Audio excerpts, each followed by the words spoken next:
Today we're going to be diving into the Week 9 aftermath, the Arizona Cardinals versus the Chicago Bears, and where the Arizona Cardinals currently stand in the NFC West, and some reports floating around about the potential Azeez Ojulari to the Arizona Cardinals. What will it take to get him to the desert? Let's get started.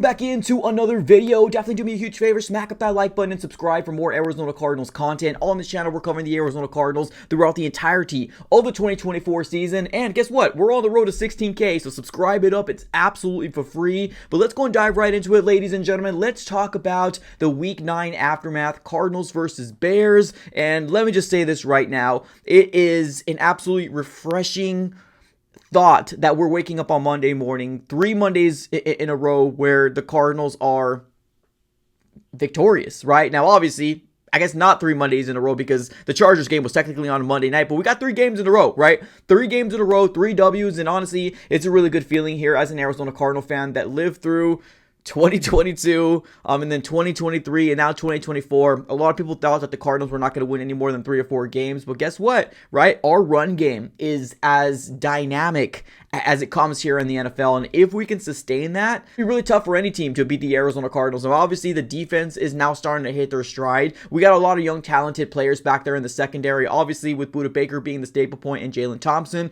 I'm not talking about those guys. I'm talking about the young guys we have back there, right? That's going to be Garrett Williams, Starling Thomas V, as well as rookie cornerback in Max Melton. So we got a lot of young, talented players back there that were doing a very good job against your Keenan Allen as well as your DJ Moore. Granted, Roma Dunze did go over 100 yards, but I mean, any team is hard to absolutely shut down. But one thing you can hold your hat to is that the Arizona Cardinals did get 6 sacks on Caleb Williams this last week. And on top of that, we didn't allow any touchdowns, right? And that's the second game that we didn't allow any touchdowns, just field goals. So definitely something to hang your hat on. And our run game is absolutely dynamic. Our passing attack needs to be worked on. Now, granted, we can say that we didn't need our passing game to really flourish in this game, and that's the truth. We had over 200 yards on the ground with Amari DeMarcado, Trey Benson, and then James Conner, of course. So it's one of those things where we're not going to harp on it too much.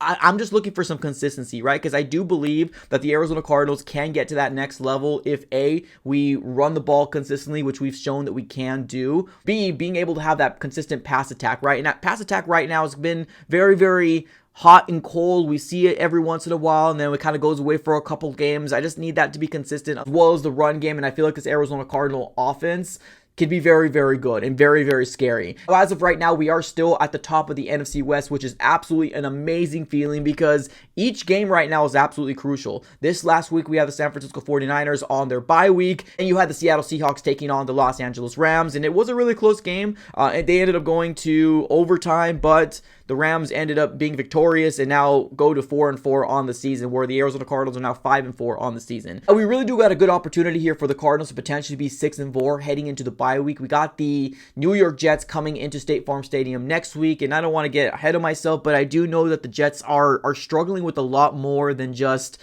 being consistent. Like, culturally, they're not really there. Now, they did get a good win against the Texans on Halloween night, but overall, I don't know. I feel like I feel very, very good about this Arizona Cardinal team heading into the bye week. Now, the most fascinating thing about the NFC West is that if you win, you can skyrocket to the number 1 spot in the NFC West. If you lose, you can drop all the way down to the number 4 spot here in the NFC West. It's such a tight race right now with San Francisco 49ers and the Rams and then the Cardinals right now. We almost kind of need to be perfect, right? Especially when we got to take advantage of those late division games. And we do got the Seattle Seahawks right after our bye week. And then I believe we play them again 2 or 3 weeks after the Seattle Seahawks games. We're going to be able to take care of those, midway through the season. We do got 2 division games at the end of the season here with the Rams and the San Francisco 49ers. And I believe that's the way we actually end our season in the 2024 season. So very, very crucial to find out what the Cardinals do, because every single game is very, very important. But celebrate, right? Bask in the glory, ladies and gentlemen, that the Arizona Cardinals are back-to-back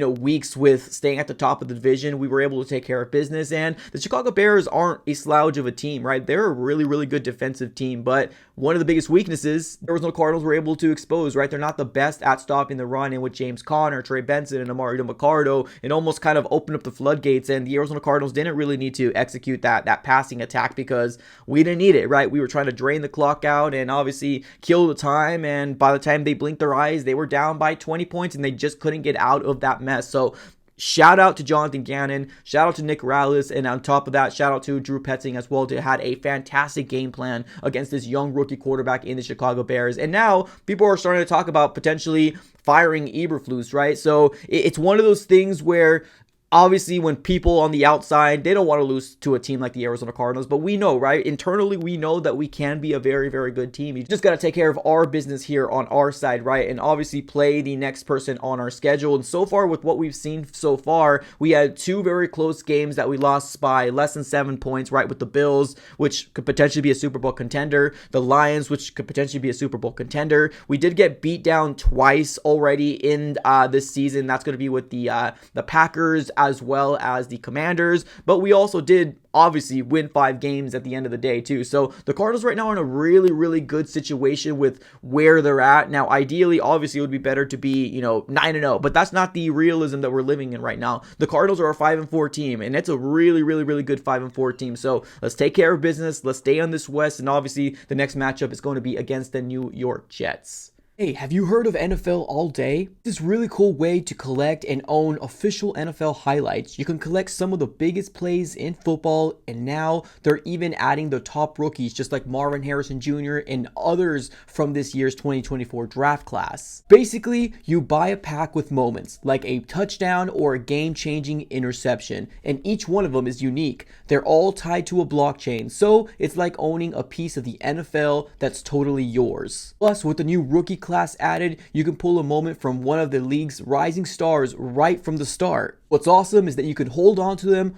or trade and sell them with other collectors. Some of the rarer moments, especially those from breakout rookies, can go up in value. So it's not all about collecting. Also a fun way to invest in the future of the game, and there are always new challenges and events where you can earn even more moments. It really feels like you're a part of the NFL community. In one of my vintage packs, I was able to pull the incredible Aeneas Williams with a huge pick six in the 1999 against the now Commanders. For my most recent packs, I was able to pull Marquise Hollywood Brown in 2023, taking an end-around pass against the Commanders, and Rondale Moore taking a pitch out of the backfield against the Seattle Seahawks. Seriously, now is the perfect time to jump in. Grab a pack and see what you pull. Come on over to NFL All Day right now, and let's get started. Now let's go and dive right into what everybody wants to talk about here, right? And that's going to be, are the Arizona Cardinals going to be buyers in the trade deadline? Now, if you guys did not know, the trade deadline will be happening tomorrow, November the 5th, and that's going to be an opportunity where a lot of people are going to get their eyes glued to the TV and obviously to Twitter/X and any social media page out there, because this could be a very, very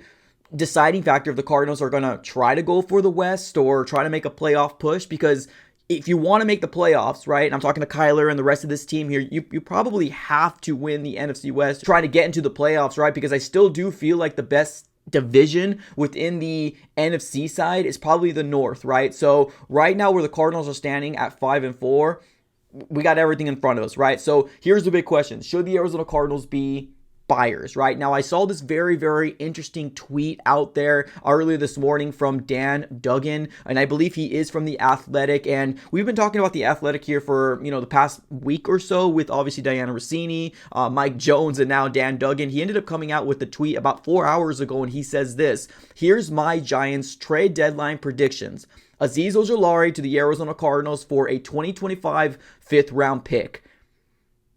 Okay, if you're going to sit here and tell me we can get a 5th-round pick for a Azeez Ojulari, a young pass rusher, that would be absolutely amazing. Now, he does cover the New York Giants, so he does maybe have a little bit of an insight or usually a really good prediction that can come to fruition. That might be the case here, right? But to hear that a 5th-round pick might be attainable to get a 24-year-old edge rusher that already has 6 sacks on the season and to potentially be our edge rusher one once we decide to obviously re-sign him for the future, that sounds to be an amazing deal to me, right? Now, we also did hear from the big-time reporters out there like Mike Garafolo and Ian Rappaport. They ended up coming out and saying the price tag in which the Giants are going to want to deal with. This is what they said in terms of what they've been hearing about the New York Giants in Azeez Ojulari. Let's go ahead and take a listen. Pass rusher talk going in Azeez Ojulari for the Giants here at MetLife Stadium.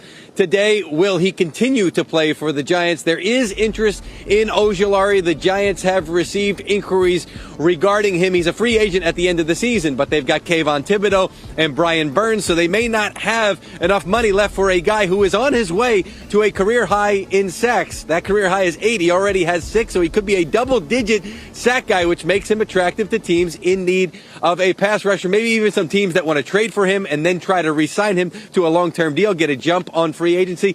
Giants aren't just going to give him away a late day 3 pick, like a 6th or a 7th round pick. Just not going to get it done. Tom's going to have to be more than that.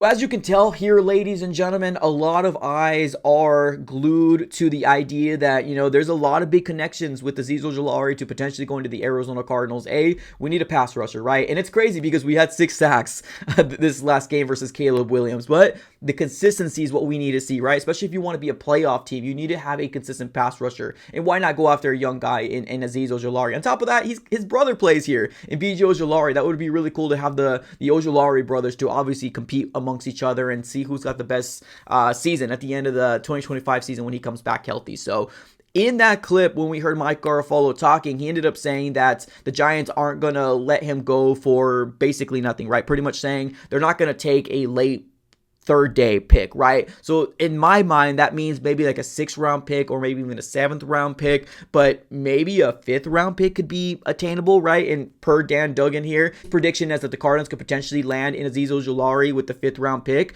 Now, even if we go and shoot them over a 4th round pick, that's still not bad. Like, that's still not bad to me. Now, obviously, a 5th round pick would be a lot better in my eyes, right? If we go after and get an Azeez Ojulari with that 5th round pick. But honestly, I don't have a problem with getting rid of a 4th personally. I'm not sure if you guys do. I don't think that's going to derail the rebuild. I don't think so. I think the Cardinals right now, with where they're at, a lot of people are surprised with the 5-4 Cardinals right now in terms of how tough they're actually playing against these playoff caliber teams, right? Like the Bills, the Lions, the Rams, and yes, we've lost pretty bad games, right, where we got beat down. At the end of the day, that's only 2 games, right? We got beat down by the Commanders and we got beat down by the Packers, right? It happens in the NFL. The most important thing is how do you respond from those beat downs? And so far, the Cardinals are on a 3-game winning streak right now and a potentially a 4 if they take care of business against the New York Jets coming into State Farm Stadium. So hearing what we're hearing, right? Dan Duggan making a prediction, and obviously Mike Garafolo saying that there's been a lot of calls being fielded by the New York Giants about multiple teams potentially going after Azeez Ojulari is a really good